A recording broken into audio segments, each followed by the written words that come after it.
Hello everybody, welcome back, and I am TheChornick, and today, ladies and gentlemen, we are gonna talk about, well, Amourshipping. And I didn't think I was gonna make another video about this until at least after XYZ has ended, but due to recent events and due to this issue just kind of rising over and over and over again, and the issue just pressing on, and we need to discuss the community itself and discuss Amourshipping and its concept and what its purpose is. We need to clarify certain things that the community has an issue with, and I really need to stress this issue. And over on Twitter recently, this kind of triggered me to make this video, is because there was kept being like debates over and over again recently, and I'm just like, okay, I have to make a video about this issue, and we have to stress about this, about Amourshipping itself, Amourshipping, why it's important, what is going on, why it's there. We're gonna describe everything, have a basically just an enormous ultimate Amourshipping discussion, just clarify what's going on. And I hope I get the point across and for everyone to understand, and things are going to be misinterpreted. Things will be, and I expect as much. I will try to the best of my ability to explain everything that's going on to help people understand, okay? So, and I know there's going to be some people that's going to misinterpret what I say. There's other people that have misinterpreted a lot of things other people have said, which is why there's this issue in the first place, okay? But let's talk about this, alright? Okay, ready? So, the issue that's going around, and of course, now that XYZ is coming to the end of its cycle, right? The end of the series is upon us, and Serena, it's hinted that she is going away. She has a kind of a farewell episode. It is not titled her farewell, so she may just come back later, okay? Great, good, fantastic. Okay, but she's leaving. She's going somewhere. Alright, and Ash is going alone to Alola, at least for the moment, right? So, due to this, a lot of Amourshippers and a lot of people that support Serena are just mad. They want Serena to come back, and they want Serena to stay. It is the reason why they're watching this series, okay? And it's the reason why they like Pokemon. So, I mean, for a lot of them, it's the reason why they are enjoying this series, okay? But the thing that's really focused around Serena is Amourshipping, and if you guys do not know what Amourshipping is, well, yeah, I'm really surprised if you do not know what Amourshipping is by now. But I will give it the discrete definition. It's basically, Amourshipping in its definition, Amourshipping is the belief that Ash and Serena should be together in a romantic relationship. It is a belief created by the viewers of the Pokemon anime, the people that are the audience, right? It was created by the audience. It's a belief that these two people belong together. So, for example, in real life terms, say I was out with some girl that I was not in a relationship with, okay, but say other people look at us and view us as like, oh, they should be dating. Oh, maybe they are dating, you know, like, oh, they're hugging, they're laughing together, they like the same things, you know, they should date. When people think that two people should date, that's like a ship. That's the belief that they should be together, right? Okay, but you're not, right? That's Amourshipping. When Amourshipping becomes canon, is what a lot of people use kind of vaguely and loosely. When Amourshipping becomes canon, that means they are actually in a relationship. They're actually together. Okay, so Amourshipping, by all means, is not canonized. It is not something the writers use per se. What the writers use is a Serena's canonical crush. So when making Serena's character, the writers went in saying, okay, how could we make this female companion different? Not only is she going to represent the female audience and be the role model for the female audience, how could we use her to get viewers back to watching the show? How could we make her character more fitting for this serious tone of a series? How could we get her to bring back audience? You know, with Pokemon Go coming out and all these marketing tools that Pokemon's currently using to try to bring their audience back with the first gen. They're doing it during the Super Bowl, the Super Bowl ad that they had. what could they do to make Serena's character very, very appealing compared to all the other ones? You know, how is she going to stand out? And their answer was, how about we have her have a crush on Ash? And boom, it was a large success. So, ladies and gentlemen, listen closely, there is a great distinction. Amourshipping is a concept, an idea created by the viewers of the show in order to make the show more enjoyable, right? The writers, Serena's chemical crush on Ash, is a marketing tool created and used by the writers. Great distinction. All right. So Amourshipping was created by the viewers. It lives on in the people that believe in it. So when people say that Amourshipping is dead, you're basically saying Pokeshipping is dead. You know, you're basically saying Pearl shipping is dead. You're basically saying it's not dead. It's a belief. As long as people believe in it and make fan art about it, it's alive. Okay. What canonizes it is if it actually becomes a reality. You know, if it actually becomes true in reality. So the thing is, Amourshipping, from a marketing standpoint, the Amourshipping community is a beautiful thing for the Pokemon company right now. It is a very positive thing. They like it. Like, trust me, if it's making them money, it's giving them views, they're going to troll more of it. Serena's going to be shown later down the road. They're going to show more lovey-dovey moments. Maybe not with Serena. Maybe they might do something with, like, Lily instead, right? Maybe they are going to get rid of Serena and bring Lily in, but they're going to put more love in there because if that's getting the audience in here, they're going to do it again, right? So, the thing is, it's a marketing tool. The writers realize its benefit, and the Amourshipping community is a good thing for them. Not only that, but it's also a good movement when relating it to something like, say, feminism. I know I'm making that comparison, but hear me out on this. Feminism is a good movement, right? It's helping promote women's rights. It's trying to get women to be on equal footing as men. You know, everyone deserves to be equal, you know, be treated equally, being able to be paid equally. You know the whole deal with feminism, right? However, there's also bad spots in feminism. And that's with the extreme feminists, where they're like going out trying to prove that women are far superior to men. And that's when they get attacked. That's when everyone, you know, no one likes those, right? No one likes those people. The thing is, not really many people like the extreme Amourshippers. The ones that go out and bash the writers for not having Serena and Ash dance in that one dance episode. To me, like, that was honestly sad to see. Like, I'm honestly furious at those Amourshippers.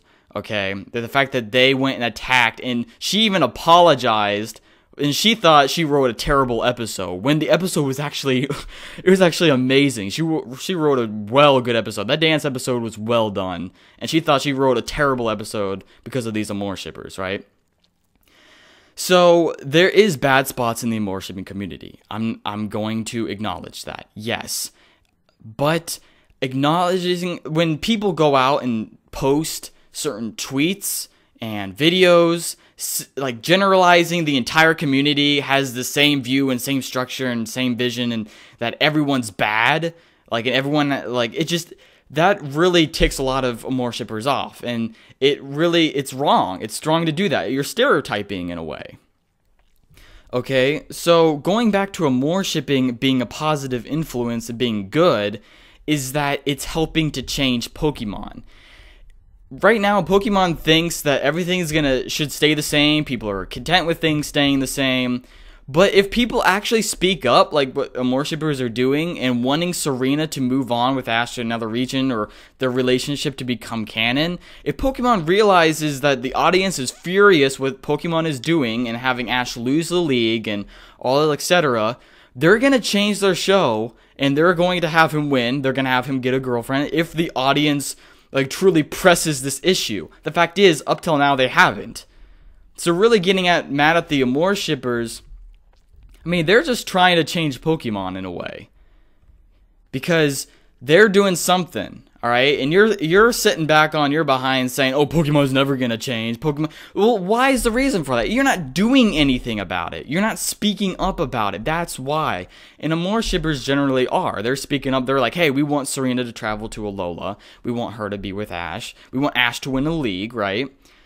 These are the people that want to change. They're gonna go out and tell the writers how it is, how they want things to be, and they get bashed for it. So it looks like if the Amourshipers listen to the rest of the community and don't say anything, Pokemon's going to continue being the same thing forever and ever. Amen. Okay? So Amourshipping is what's helping to change Pokemon currently. If you do not like Amourshipping, that is fine. But when you go out and tweet something that addresses the extremists, and you're just not really talking exactly right to the Amourshipers, but it's still public, so it's kind of out there, and Amourshipers are going to see it, it looks like you're generally stereotyping everybody as these extremists. Okay? And people feel like they're being attacked. And so that's when they get angry, and that's when you're going to get backlash. And when people they're like, "Oh, I'm going to get backlash, but I don't care. It's funny. These Amourshipers are crazy, you know." Okay, you're going to get backlash. And when you get backlash, you cry. You cry about it. You're such a crybaby about it. You know, like these people that post how evil Amourshipers are and stuff. And then when they get that backlash or they get that hatred, what do you think? You just said something bad about them. You know, that's probably not even true. And the majority of the Pokemon community likes the idea of Ash and Serena. Ash having a girlfriend. They like that. And so when you go and bash that community, when you bash what you're aiming for, what you mean is for these extremists. You don't like these people that go out and have all these elaborate fan fictions and stuff, right? People that go out and attack the writers for what they're doing. Okay? That's what you're aiming it at, but what you're really aiming it at, what this misinterpretation that comes into play, is that the entire community takes it, you know? And then you get all butthurt thinking, all these people are attacking you. Well, you kind of asked for it. If they misinterpreted what you said, then explain it. That is what you do after. But no, you just go on and say, "Oh, these Amourshipers are crazy." What? Please explain it more. That's how you're going to handle and resolve these issues, okay? That's the big problem, is that you send out a message or video, and you're acting as if you have no idea why they're mad. And that's the thing, is because you have no idea about Amourshiping. You have no idea how they feel. And if you knew anything about the series, if you watched the series in any aspect, you would know that they were troll very harshly. That the writers trolled everybody extremely. Not just with Amourshiping, with Ash winning the league. Both were trolled extremely. And it's two things that we never saw Pokemon doing. And all of a sudden they're, "Oh my gosh, look, we're going to have him win the league. Oh, he's going to have a girlfriend. Look at all these changes." And everyone's like, "Oh my god, let's watch the show." Da, da, da, da. It's a marketing tool. And everyone was trolled and got to watch this series, and everyone was happy with Pokemon. And now we're losing that. Ash doesn't win the league. Ash doesn't get the girl. Now we're left with something that we don't want anymore. And a lot of people are like, "Oh, let's leave the series. I don't want to watch this series anymore," because they no longer have the aspects in which I came to watch a series for. And so when the haters of Amourshiping or haters of the show or Serena come into play and they make fun of Amourshipers, or they just don't understand why. They don't understand why why Amourshiping is such a big thing. They think they do, but they don't. And so think twice about what you post and see how you word it, because just saying Amourshiping or Amourshipers is like saying it in general. And I honestly, yes, I was completely against the whole attacking a mode and attacking the writers for not having Ash and Serena dance or having them be canon, like the ferocious attacks that some of Amorshippers have done. There are some that are thirsty, and I will agree to that. And to those Amorshippers, to those extremists, please chill out. Like, don't kill yourselves over the fact that Serena's not traveling with Ash. I'm an Amorshipper, but I'm not going to kill myself over the fact that she's not going with him. You know, I'm not going to declare that Pokemon is ruined or that it's screwed because Serena didn't go with Ash. Or that Serena and Ash are not together. Pokemon doesn't need to be a romantic anime, but it could still have Amorshipping in it. And that's something else I don't think people that are against Amorshipping understand. Okay, is that Pokemon doesn't need to become a romance anime. Okay, it doesn't. People just want to see, most Amorshippers, people that support Amorshipping, just want to see more moments. They want just to see it become canon, and that's it. Boom, that's done. They just want to see moments. They just want to see maybe Ash and Serena have like a moment together and just like declare, like confess, and that's it. Boom, done. Fantastic. Move on. They don't have to have like a whole storyline where they're like making out or they're having all these like inappropriate scenes and having babies and getting married and like, okay, that's not what most Amorshippers want. They just want it to become canon, to be a reality. That's it. That's done and it's through. And that's what I want to see. So please, both sides understand each other. There's both negatives on both sides. And in the comment section below, hopefully the battle will end. But post in the comment section below your thoughts and feelings about this. If you agree with me, if you misinterpreted what I said, who knows? I love you all. Can't wait to see you next episode, video. Man, Amorshipping is freaking fun to talk about. Peace out!